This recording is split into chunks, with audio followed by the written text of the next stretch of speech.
इस संसार में सभी जीवों को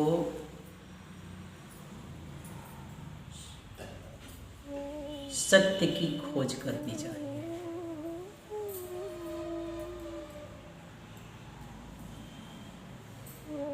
और सदगुरु कबीर साहब ने सत्य के बारे में तो वो बताए, लेकिन वो अपने सानिध्य में जो उनके प्रति उनके शिष्य थे उन्हें ये संदेशा तो आप तक तो नहीं है। और हम अब तक जो भी जिए जा रहे हैं अत्याधिक झूठ में ही जीते हैं। क्यों? क्योंकि शरीर भी झूठा, और जब शरीर झूठा है तो शरीर से हुए कार्य सत्य हो सकते हैं कि झूठ ही है। लेकिन एक बात कहते हैं कि जो शरीर में आया है वो सत्य है। जो शरीर के भीतर आया है वो सत्य है। तुम जब तक उसकी खोज नहीं करोगे तब तक इस जीवात्मा का कल्याण नहीं होने वाला, तुम कितना भी उपाय करो। तो शरीर में कौन आया है जिसके कारण ये शरीर खड़ा है? इसलिए कबीर साहब कहते हैं कि बाजी झूठ बाजीगर साचा, साधुन की मति ऐसी। कहे कबीर जिन जैसी समझी ताकि मत भय तैसी।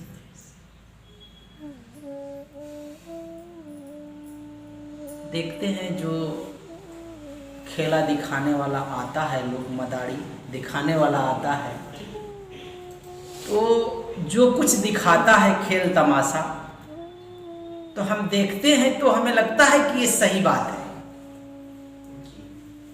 नहीं, खेल दिखाता है, देखते हैं बच्चे को एक टोकरी में बंद करता है और बंद करके क्या करता है, मंत्र तंत्र लगाकर थोड़ा जुमला पढ़ता है और पढ़ करके फटाक से बच्चे को गायब करता है और क्या कर देता है, उसमें तोता मैना भी बना देता है, सांप भी बना देता है, नहीं कबूतर वबूतर बना देता है। तो हमें भी लगता है कि ये बहुत बड़ा कारीगर है, कला जानता है, और हम देखते भी हैं कि भाई सही में बच्चा अदृश्य हो गया इसमें से। लेकिन जो कुछ दिखा रहा था हम देखते थे कि नहीं ये सही में दिखा रहा है, लेकिन सारा कार्यक्रम उसका खेल तमाशा तभी क्या था, झूठा था।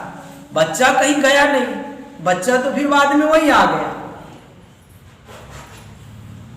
तो वो खेल दिखा करके सभी को इकट्ठा करता था।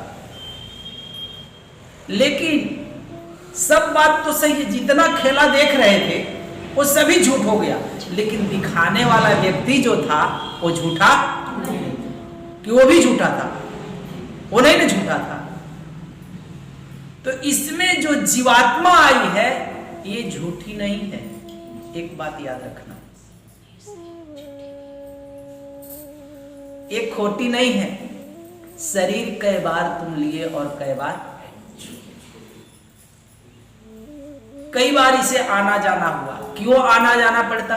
क्योंकि जो काल निरंजन है ना वो परम सत्य है, वो समस्त जीवों की यहाँ पर उत्पत्ति किया है, और आपके अंदर भी जीवात्मा है, तो ये जीवात्मा सही है। और जो यहाँ पर हम सारे कर्म कर रहे हैं ये कर्म तुम्हारे झूठे हैं। जो भी हम धन इकट्ठा पर, जो भी घर मकान जगह जमीन लड़के बच्चे में है, तो कहते ये सभी तुम्हारी झूठी है। इसलिए साहब कहते हैं खोज करो सत्य शब्द का, गहे तत्व मति धीर। कहते कि खोज करो किसका, तो सत्य शब्द का। इसलिए साहब कहते कि खोज कर सत्य शब्द का, गहे तत्व मति धीर, निश्चय लोक सिधाई है, अस कथि कहे कबीर। कहते कि जब तक व्यक्ति खोज नहीं करता है, और जिन्होंने खोज किया सत्य का वही सत्य लोक जाता है। जिसने अपने जीवन में सत्य का खोज किया। क्योंकि ये बातें सदगुरु कबीर साहब कह रहे हैं कि जब तक तुम सत्य की खोज अपने जीवन में नहीं करते हो तब तक तो तुम सत्य में प्रवेश भी नहीं कर सकते, तुम अपने निज घर लौट नहीं सकते। और जो भी हमें चरम दृष्टि से दिखाई पड़ता है वहां तक सब झूठा ही झूठा। क्योंकि खेल जो देख रहे थे तो इन्हीं आंखों से देख रहे थे और इन्हीं आंखों के सामने लग रहा था कि बच्चा गायब हो गया है ना, लेकिन कहीं गया होया उनकी कला है वैसे। तो इसी तरह से जो हमारे जीवन में ये सब घटित हो रहा है और जो हम जीवन भर करते जा रहे हैं, तो कहते हैं कि ये जो करने में तुम बंधे हो इससे छूट करके जब तक तुम उस सत्य की खोज नहीं करोगे तब तक तुम अपने घर लौटोगे नहीं। फिर ये जीवन जाएगा तो फिर दूसरा जन्म मिलेगा, फिर यहाँ यही कार्यक्रम में लपट जाओगे। अरे आज उदार में कहीं कल और चले जाओगे, परसों पहाड़ी झाड़ी में भी रहोगे। हो सकता है प्रधानमंत्री तुम भी बन जाओ कभी, हो सकता है नरेंद्र मोदी बन जाओ, वो तो बातें भिन्न है। लेकिन कहते हैं कि कौन से जीव प्राप्त करता है आखिर? जब तक हमारे जीवन में जिज्ञासा नहीं रहती है सदगुरु के प्रति, संतों के प्रति, और जब तक हम उनके निकट नहीं जाते हैं और उनकी वाणी वचनों को जब तक हम सुनकर ग्रहण नहीं करते तब तक तो हम सत्य के निकट जा भी नहीं सकते। वह भनक भी नहीं मेरे कानों में पड़ेगी। कहते हैं कि उन जिज्ञासु जीवों को कैसे जीव उस सत्य को प्राप्त करता है, तो कहते हैं वो जिज्ञासी जीव उस सत्य को प्राप्त करता है जहां सुने सदगुरु का नामा, सुने भक्ति छाड़े सब कामा। साहब कहते हैं कि जहां सुने सदगुरु का नामा तो सुने भक्ति छाड़े सब कामा।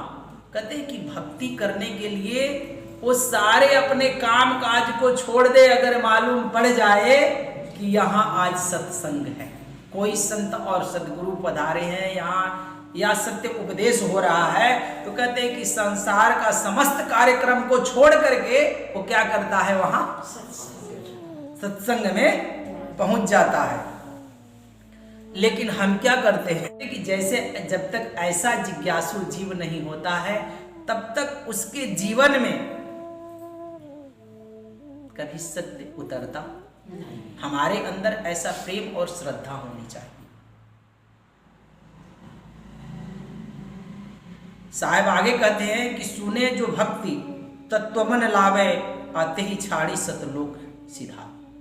कहते हैं कि ऐसे जिज्ञासु जीव को ही ये नाम रूपी तत्व उसको प्राप्त होता है, दूसरे को नहीं होता। लेकिन हम क्या करते हैं, हम तो प्रतिदिन क्या करते हैं, टालते रहते हैं कि नहीं, कि आज सर में दर्द था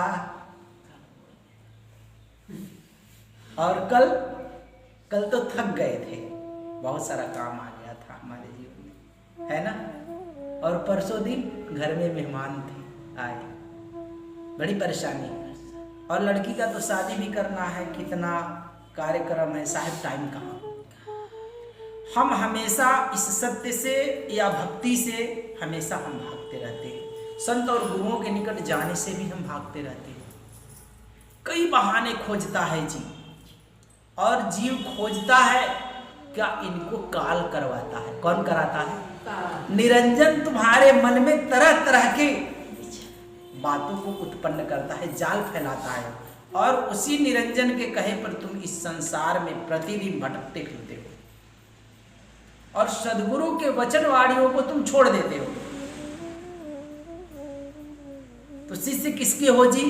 सदगुरु के कि काल के? भक्त किसके तुम बनते हो? कहते हो कि हम सदगुरु के भक्त हैं। तो सदगुरु के भक्त तो वो होते हैं कि जहां भक्ति की चर्चा होती है, जहां संतों की वाणी वचन होती है, जहां संतों का उपदेश होता है, तो क्या करता है, सारा काम छोड़ करके चले जाता है। यानी सत्संग में पहुंच जाता। लेकिन जो काल का भक्त होता है तो सारा उस दिन सब दिन वो बैठा रहेगा, लेकिन जिस दिन सत्संग सुन लेगा उस दिन निश्चित ही कुदरा, भगवा, हित, नाथ सब जगह का मार्केटिंग उसी दिन वो करेगा, है ना। जो नहीं कामकाज रहेगा वो भी उसके घर में कामकाज उस दिन आ जाएगा। इसका अर्थ है कि तुम काल ही निरंजन का भक्त हो, अभी सदगुरु का भक्त कभी बने नहीं। कहते हैं कि सदगुरु से नाम विराजो पावे, छठे माह दरस मुर पावे। यानी सदगुरु कबीर साहब कहते हैं कि जो जीव ने नाम बीड़ा है, अर्थात नाम का बीड़ा ले लिया है, जो जीव नाम का बीड़ा ले लिया है वो तो काल निरंजन के घेरे में जाता ही नहीं। लेकिन यह नाम बीड़ा कब मिलता, तो कहते हैं कि जिनके हृदय में लगन और भाव होता है उन्हें नाम बीड़ा ये प्राप्त होता है। गुरु से दीक्षा लेने के बाद भी जब लगन लगी रह जाती है उसको नाम बीड़ा प्राप्त होता है, और वो सारा काम उस दिन निपटा करके सत्संग में पहुंचता है। एक बार क्या हुआ, एक गरीब व्यक्ति था और बड़ा ही उसे उस परमात्मा से लगाव था और सत्य को जानने के लिए बड़ा ही उत्सुक था।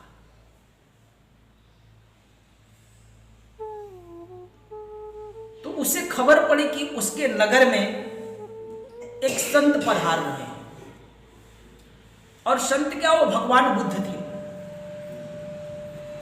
भगवान बुद्ध पधारे और उसे मालूम पड़ गया कि मेरे गांव के बगल में ही भगवान बुद्ध आए हुए, और उसकी इच्छा थी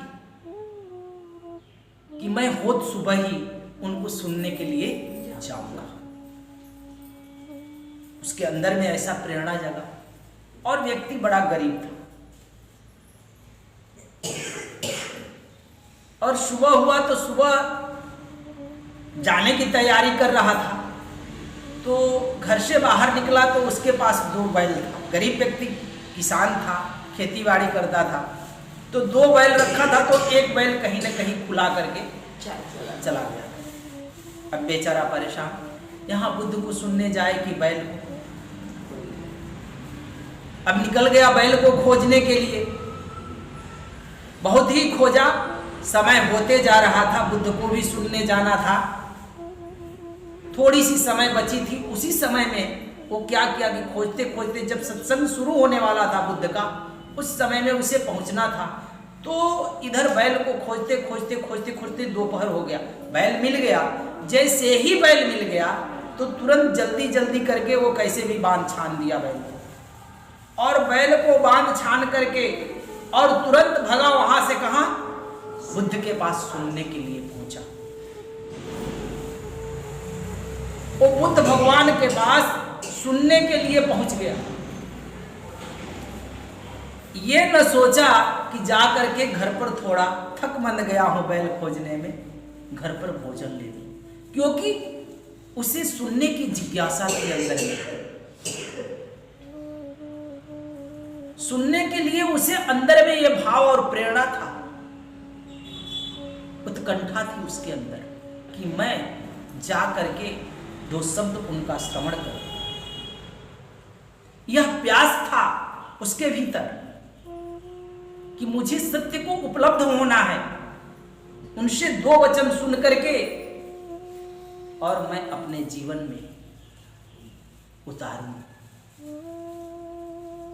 वो तत्काल चला गया भगवान बुद्ध के पास सुनने के लिए,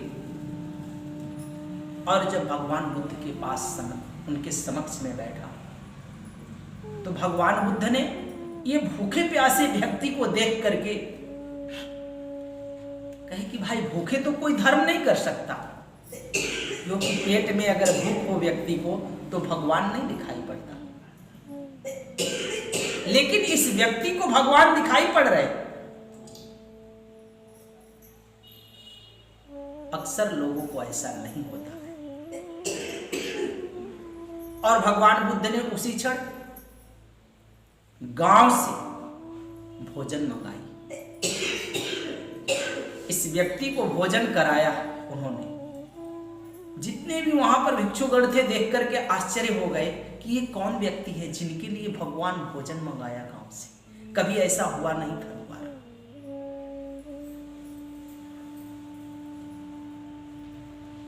और वहां पर बैठ करके भगवान बुद्ध से वो 2 वचन सुना और वो श्रोता फल को उपलब्ध हो गया, क्योंकि उसके अंदर प्यास थी उस सत्य को जानने के लिए।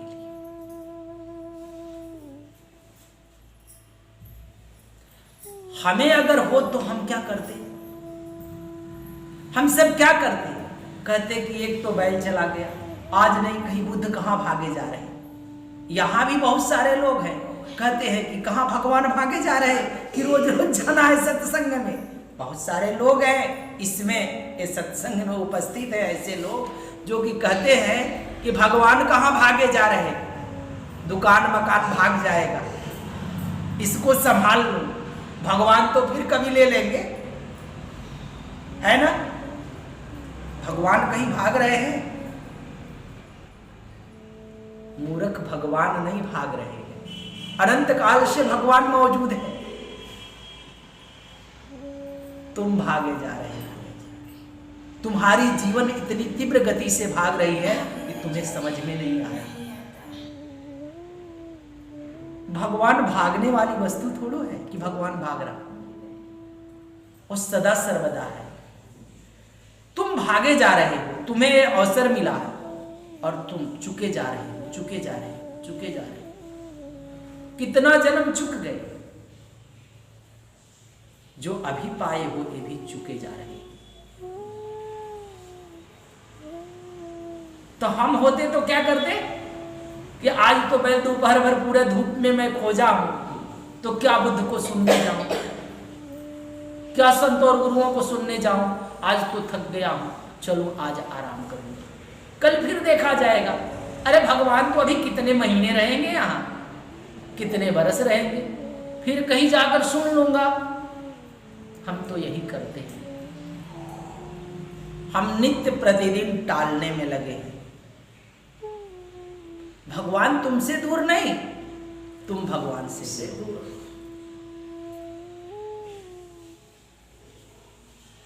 तुम्हारे भगवान तुम्हारे श्वास से भी अधिक निकट है, फिर भी तुम्हें इतना समय नहीं कि उसका मिलन हो जाए। दूर दूर के लोगों से तो तुम मिल आते हो जा करके, है ना। देश विदेश चारों तरफ अपने हितनात रिश्ते वालों से मिल आते हो कि नहीं? खुद से कब मिले? जब तक हम स्वयं से न मिलते हैं तब तक आप किसी से कभी मिले। इसलिए स्वयं से ही मिलने की बात कर रहे हैं। जब तक स्वयं का मिलन न हो तब तक व्यक्ति सत्य को नहीं जान सकता। इसे आप गांठ बांधो और तब तक वह किसी मुकाम को उपलब्ध नहीं होता। इसलिए स्वयं का मिलना बहुत जरूरी है कि मैं ही कौन। इसलिए साहब कहते हैं कि जहां सुने सदगुरु का नामा, असुने भक्ति छाड़े सब कामा, सुने जो भक्ति तत्व मन लावे, अदे छाड़ी सतलोक सिधारे। कहते हैं कि वही जीव शरीर को छोड़ने के बाद सत्यलोक में निवास करता है, जो ऐसे जिज्ञासु जीव होता है, जिनके भीतर में इस तरह से प्यास हो सुनने के लिए सदगुरु के शब्द और वचनों को।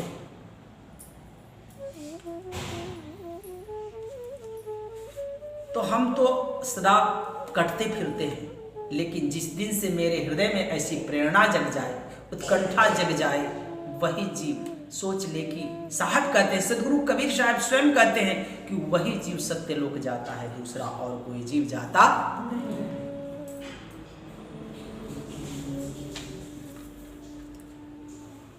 और साहब कहते हैं कि सूरा बैर भल खोजिए, बीज छाड़ी को सार, अलाया बीज न बोइए, ऐसा मता हमारा। कहते हैं कि सूरा बैर भल खोजिए भीज धरही को सार। उन संत और गुरु और कड़िहारों से कह रहे हैं जो यहां से जीवों को लेकर जाने वाले। कहते हैं कि जो भक्ति करने के लिए सूर हो, सूर मतलब एकदम तत्परता लाता हो, वो भले ही संसार का बैरी क्यों न हो, फल खोजिए, वही भला है जो भक्ति करने के लिए पूरे जगत की परित्याग क्यों न कर दे। कहते कि सूरा बैर भल खोजिए।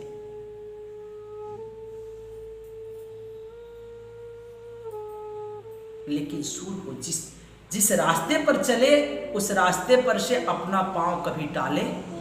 कहते कि सूर समर से पांव न टाले। कहते कि ऐसे ही जीव को भक्ति करना चाहिए और ऐसे ही जीव को ही दीक्षा भी दिया जाता है। यही जीव, ऐसा ही जीव कड़िहार होते हैं। सागर तो कबीर है और नदी सब गुरु है, तो वो तो कबीर रूपी सागर में उतरना है। जितने भी संत महात्मा हैं, उनके संत जन हैं, तो ये सरिता के समान है। लेकिन सदगुरु सिंधु कबीर, सदगुरु कबीर साहब तो वो सिंधु स्वरूप है, वो सागर रूपी है।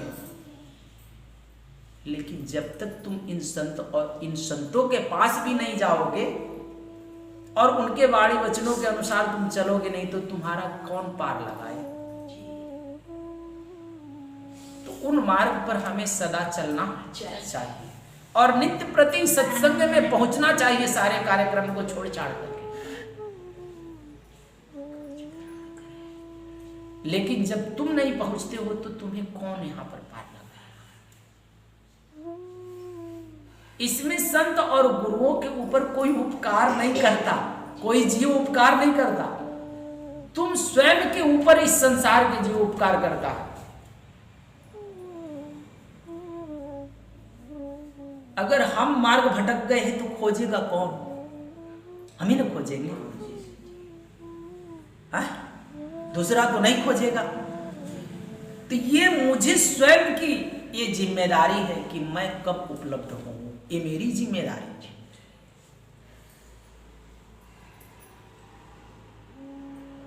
इसमें गुरु का कोई जिम्मेदारी नहीं होता। वो होते होंगे कोई और गुरु कि दान दक्षिणा पहुंचा जाना, तुमको पार लगा देंगे, होते होंगे वैसा। हम नहीं कह रहे कि ऐसा नहीं होते।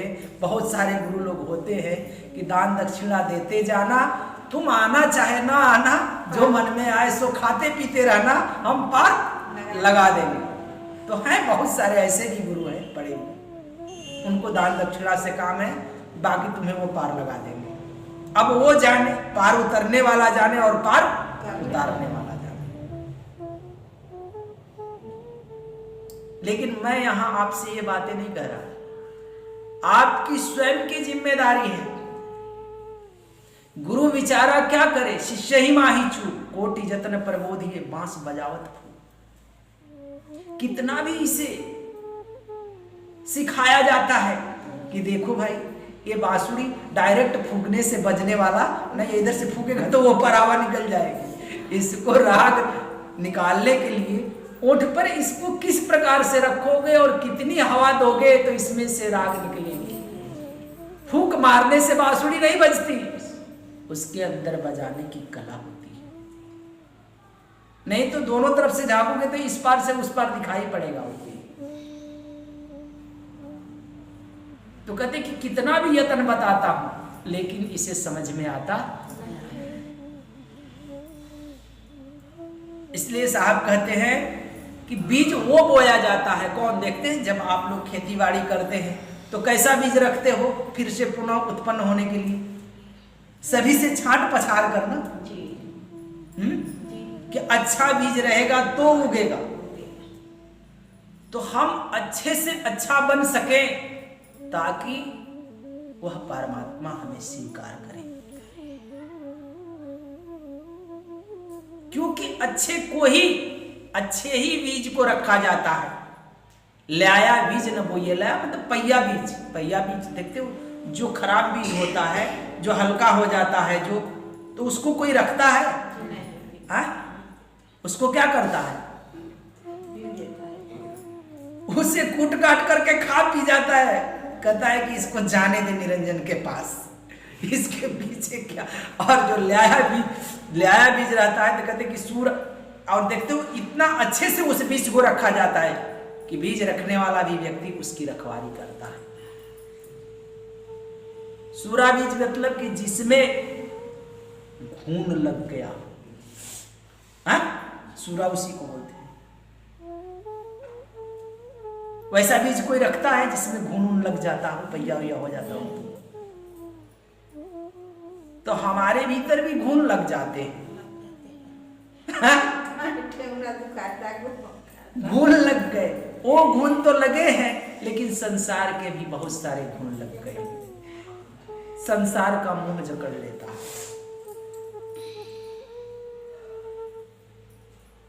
और तुम भी सोचते हो कि बहुत दिनों तक रहना है। अभी क्या, अभी नहीं, जब कभी और कर लेंगे, और भक्ति भजन कर लेंगे। अभी नहीं किए तो क्या हुआ, कल से फिर देख लेंगे। और कल करने वाला व्यक्ति तो काल के हाथों में जाता है। यहां तो कहा जाता है कि काल करे सो आज कर, आज करे सो अब, पल में प्रलय होगी बहुरी करेगी कब। तो जो कल का काम है वो आज ही कर ले, आज का जो काम है अभी शुरू कर दे। लेकिन यहां पर जो नहीं करते हैं उन्होंने, जानते हो क्या कहा? आज करे सो काल कर। वो क्या कहा? आज करे सो काल कर, काल करे सो परसों। धीरे धीरे करते रहो, अभी तो जीना बरसों। जिनको नहीं करना है उन लोगों ने भी, यहाँ काल के लोग कम नहीं है, सभी चारों तरफ वही है। वो भी अपनी साखियां तैयार करते रहते हैं यहाँ पर सबको समझाने के लिए। उनको भी समझाना रहता है, कहते कि क्या हट हट कट कट करता है। यानी साधन भक्ति भजन में ही वो कहता है कि हट हट कट कट करता है। बाबा कहाँ भागे जा रहे हैं, गुरु बाबा कहाँ भागेंगे, भगवान कहाँ भागेंगे, उनको तो रहना पड़ेगा, वो कहाँ जाएंगे।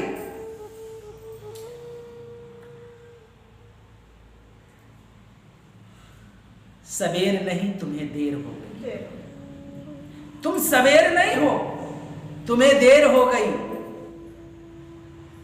और ऐसे देर हो गई कि अंधेर भी होने वाला है। और सूरज रहते ही कुछ धन कमा लो जो तेरे संग साथ चल सके। ऐसे रोशनी को तुम उपलब्ध हो।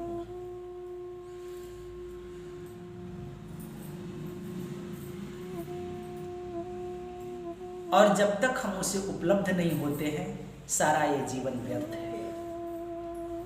पशु एक जीवन जी लिया, वैसा तुम मनुष्य जीवन होकर के पशुवत जीवन जी लिया। तुम में और उसमें कोई फर्क नहीं। वो भी 2-4 बच्चे पैदा कर लिया, मनुष्य भी 2-4 बच्चे पैदा कर लिया, वो भी अपना भरपेट भोजन कर कर जीवन यापन कर रहा, तुम भी भरपेट भोजन कर कर जीवन यापन कर रहा। तुम्हें श्रेष्ठ कहलाने का कोई अधिकार नहीं। श्रेष्ठ तब व्यक्ति कहलाता है जब वो परमात्मा को उपलब्ध होता है। और ये मनुष्य जीवन एक अवसर है और इसमें संभावना है। अगर एक क्षण का भी तुझे उस प्रकाश का, उस परमात्मा का प्रकाश का दीदार हो गया तो अपना जीवन धन्यभागी समझना।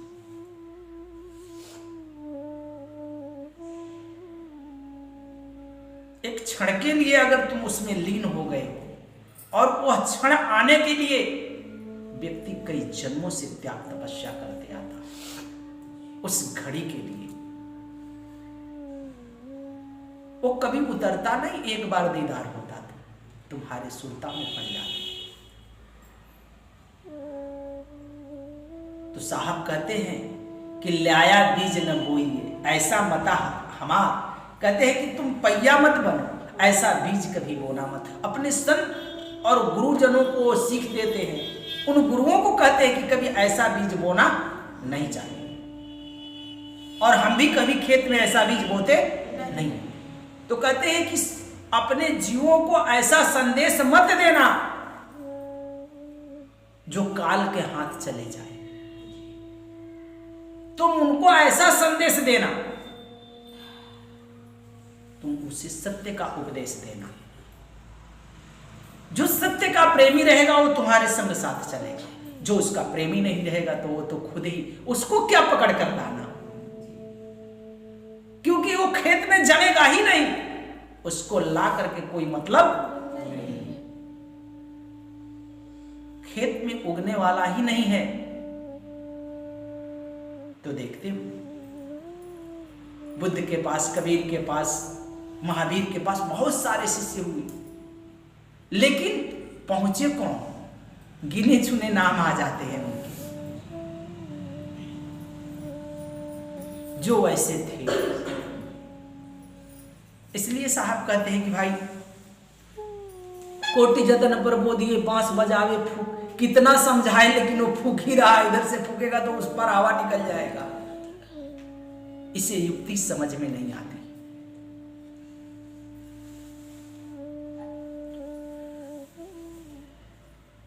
इसलिए साहब कहते हैं कि नाम पाया जो तत्व न धरिए, नाम दान लेकर के, गुरु से उपदेश लेकर के और उसके स्मरण न करता हो, गुरु तत्व का ख्याल न धरता हो, गुरु नाम का स्मरण न करता हो, तो साहब कहते हैं कि ते पुण्य जन्मे गुरु क्या करे।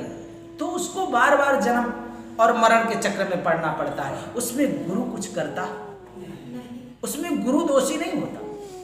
अगर गुरु सत्य उपदेश न करता हो तो अवश्य दोषी है, लेकिन सत्य संदेश अगर गुरु देता हो कि इस पथ का तुम पथिक बनना और तुम न बनते हो, इसकी जिम्मेदारी भी तो तुम्हारी। तो ये यानी इसका निरीक्षण तुम्हें स्वयं करना पड़ेगा कि कहे अनुसार हम चलते हैं कि नहीं। नाम तो कहा, नाम ले लिया, तो नाम जब मिला, नाम बीड़ा मिला, बीड़ा मतलब समझते हो, है? नाम के आगे बीड़ा साहब ने क्यों लगाया? व्यक्ति कहता है ना कि मैं बीड़ा उठा लिया हूं। बीड़ा मतलब प्रतिज्ञा लेना, प्रण करना। बीड़ा मतलब कुछ और नहीं होता। मैंने आज से प्रण कर लिया कि स्मरण कर कर उस परमात्मा को उपलब्ध हो, हर बात हर विधि। इसको कहते हैं नाम बीड़ा। मैंने बीड़ा उठाया कि अब की बार मैं गुरु का जो शरण गहा हूं, सदगुरु का शरण गहा हूं, तो फिर ये भवसागर में आऊंगा, इसका मैंने नाम बीड़ा लिया। बीड़ा का अर्थ ही कुछ और लगा लेते हैं लोग, लेकिन नाम बीड़ा का अर्थ ये नहीं होता है जो वो लोग लगाते हैं। बीड़ा का अर्थ होता है कि मैं अब की बार तेरे चरण को कभी छोड़ने वाला नहीं है, तेरी शरणों में रहूंगा मैं सदा। ये बातें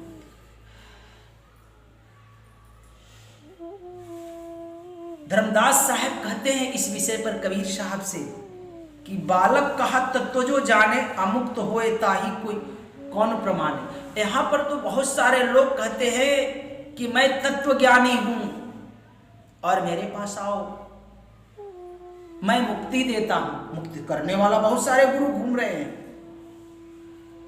लेकिन धर्मदास भी कहते हैं कि मुक्त होने का प्रमाण क्या है कि तुम मुक्त हो। उनके पास तो प्रमाण खोजोगे तो फिर मिल ना पाएंगे।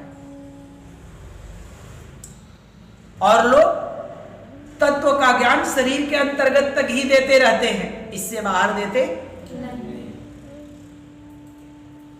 और शरीर के भीतर की बातें होती तब तक तो कितने योगी मुक्त हो गए होते, योगी अमर हो गया होता।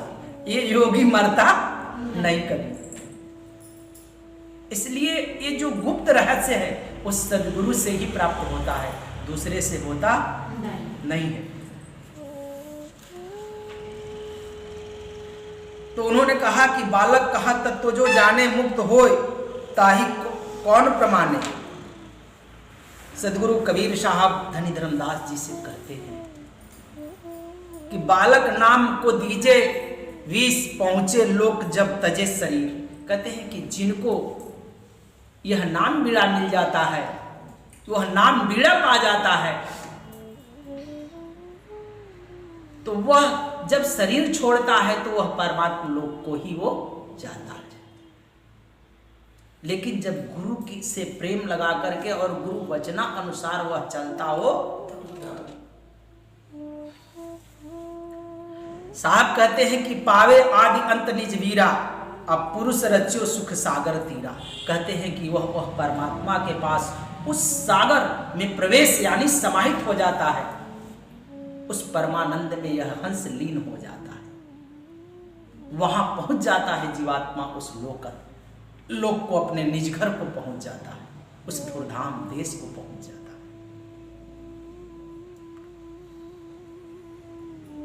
कहते हैं कि छठहे मास बिरा निज पावे, अहाय प्रमाण सो लोक सिधारे।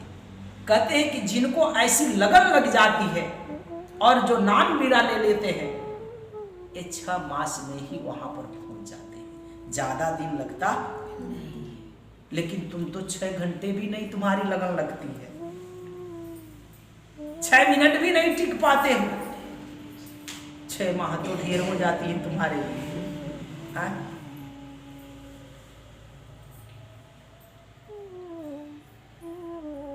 साहब कहते हैं कि तत्व मुक्ति है निश्चय और बिरानिज सार, माया लिन्न प्राणई मूल परा संसार। कहते हैं कि जो तत्व मुक्ति है निश्चय ही है कि जो तत्व को, वह नाम तत्व को जानने वाला जो व्यक्ति है,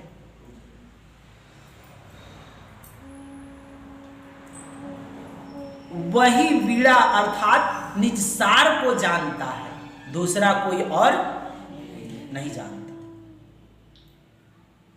सिर्फ तत्व को जानने वाला और नाम को नहीं जानता है तो ये वो व्यक्ति वहां नहीं पहुंचता है। तत्व के साथ साथ उस नाम को जो जानता है वो पहुंचता है। इसलिए कहते हैं माया लिन्न नर प्राणी भूल परा संसार। क्योंकि योगी तो योग करता है, वो भी तत्व को राखता है, लेकिन नाम न मिलने के कारण तो आकाश में तो उड़ता है। पक्षी क्या करता है? पक्षी आकाश में उड़ता है, लेकिन अगर नेत्रहीन पक्षी हो तो किस स्थान से किस स्थान पर चली जाएगा? उड़ तो जाएगा, लेकिन कहां जाकर बैठूं ये बातें उसको खबर नहीं आता। इसलिए तो साहब कहते हैं कि योगी काया खोज भुलाना, काया आगे पद निर्वाणा। योगी योग साधना करई, भाव सागर से नहीं करे। लेकिन सदगुरु कबीर साहब का जो योग है इन योगियों से परे है। इसलिए तो साहब कहते हैं 7 कमल जाने सब कोई। 7 कमल की बात तो सब कहता है कि शरीर में 7 चक्र है, 7 अलग अलग कमल है। मूलाधार चक्र से लेकर के सहस्त्रार चक्र तक ये चर्चाएं तो कई बार आप लोग सुने।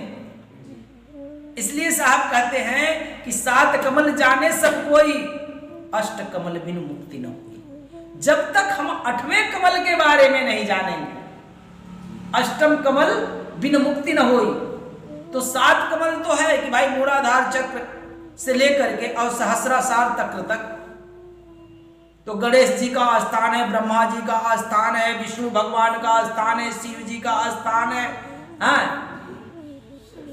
सरस्वती का स्थान है, काल निरंजन का स्थान है, और यहां पर चले आएंगे सहस्रतो देवी स्थान, शुद्ध ब्रह्म। तो ये 7 कमल तो सभी लोग जानते हैं और सभी इस संसार के ऋषि मुनि भी जाना और वो लोग भी गुणगान करते हैं। लेकिन साहब कहते हैं कि अष्टम कमल बिन मुक्ति ना हुई, और 8वां कमल की बात कर रहे हैं। तो 8वां कमल तो कहते हैं कि बिन सदगुरु को भेद बतावे, और नाम प्रताप जोग ही आवे, काया तेजे बाहर होई, अभाव जीव पावे पुनि सोई। कहते अष्ट कमल तो सिर्फ उसी को पता है जो इस काया से बाहर हो जाता, दूसरे को तो पता नहीं। और बिना सदगुरु का इस भेद रहस्य को कोई बताने वाला कोई नहीं बता सकता। क्यों? क्योंकि कहन सुनन से न्यारा संतो, ये कहने और सुनने में नहीं आता। हमारे भीतर उस सदगुरु के प्रति श्रद्धा और प्रेम रहने के कारण ही हमारा एक द्वार खुलता है। जब तक हमारे भीतर प्रेम और श्रद्धा और वह नाम बीड़ा नहीं रहेगा, तब तक हमें यह द्वार दरवाजा खुलने वाला नहीं। दया तो सदगुरु की ही चाहिए उसे खोलने के लिए, और जब तक वो नहीं खुलता है तब तक हम प्रवेश नहीं करते। और तब तक व्यक्ति अगर बिना गुरु किए हुए सोचता है हम योग कर लेंगे बिना नाम बीड़ा पाए हुए, बिना सदगुरु का, तब तो, क्योंकि विहंगम मार्ग है, कबीर साहब का योग है, योग के बारे में सदगुरु कबीर साहब बताए हैं। लेकिन जब तक अष्टम कमल की रहस्य को जो नहीं जानता है जीव, वह सार शब्द को नहीं जानता।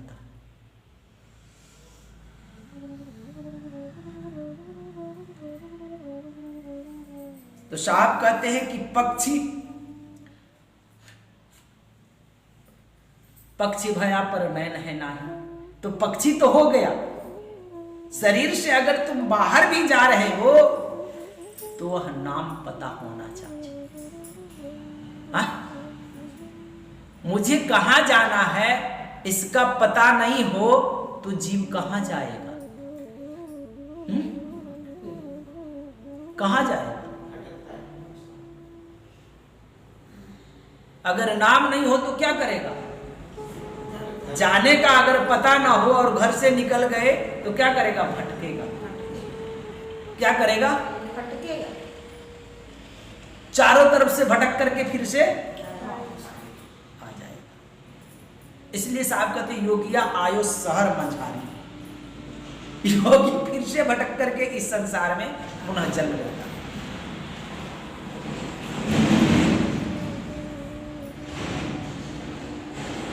इसलिए साहब कहते हैं कि पक्षी भया पर नैन है नाही, अजोग तो आही अपार। पक्षी भया पर नैन नहीं, जोग तो भया अपार। नाम ते ही जो पावही, जोग नाम उजियार। कहते कि जो नाम को पाया है, जो नाम बीड़ा पाया है, उसी के अंदर में वह प्रकाश, वह अनंत उतरा। उसी की मिलन उस अनंत से हुआ, किसी और का नहीं। साहब कहते हैं कि नाम नयन पक्षी जो होई, आते ही समान दूसर नहीं कोई। कहते हैं कि पक्षी तो वो है, मार्ग उसी का ठीक है कि विहंगम मार्ग हो, पक्षी का मार्ग हो, लेकिन उसे नेत्र से सुझाई भी पड़ता हो। लेकिन बिना आंख की पक्षी आकाश में तो उड़ेगी, लेकिन किस डाल पर बैठूं ये इसे पता, किस स्थान पर मुझे बैठना है उसे पता नहीं। कि मेरे पास अगर नैन नहीं तो मैं कहां जाकर बैठूं, तो हमेशा डर बना रहेगा उसके भीतर। क्यों? क्योंकि उसे सुझाई नहीं पड़ता। लेकिन जिसे सुझाई पड़ता है, तो इसलिए साहब कहते कि नाम नैन पक्षी जो होई, आते ही समान दूसर नहीं कोई। जिनके पास नाम है और नैन भी है, जो उड़ान भी भरता है, और उसके पास वह ज्ञान भी है कि जाना कहां। ऐसे गुरु से और कोई दूसरा सदगुरु हो नहीं सकता जो ये जानने वाला, जो इसमें उतरता हो। बाहर को हम कब ठिकाना, सुरति कमल सदगुरु निर्वाणा। तो कहते उसके बाद तो वह सदगुरु का मिलन है, जो इस शरीर से बाहर होता हो, जो इस सातों कमल से बाहर आगे बढ़ता हो, 8वां कमल में।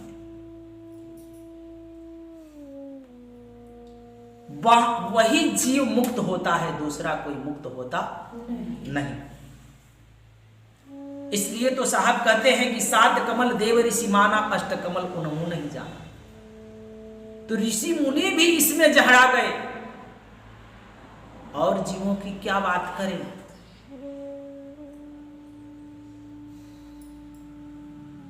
जाकी गति ब्रह्मा नहीं जाने, अशिव सनकादिक हारे, ताकि गति नर कैसे पै हैं, शब्द ही कोई न विचारे। तो जिन्हें अभी तक नाम मिला वह सत्य शब्द को धारण नहीं किया है, और सिर्फ नाम लेकर के और यूं ही आता जाता भटका खाता रहे और उसका स्मरण न करे, वह सत्य शब्द को उपलब्ध न होए, तो फिर उनके नाम लेने से क्या मतलब।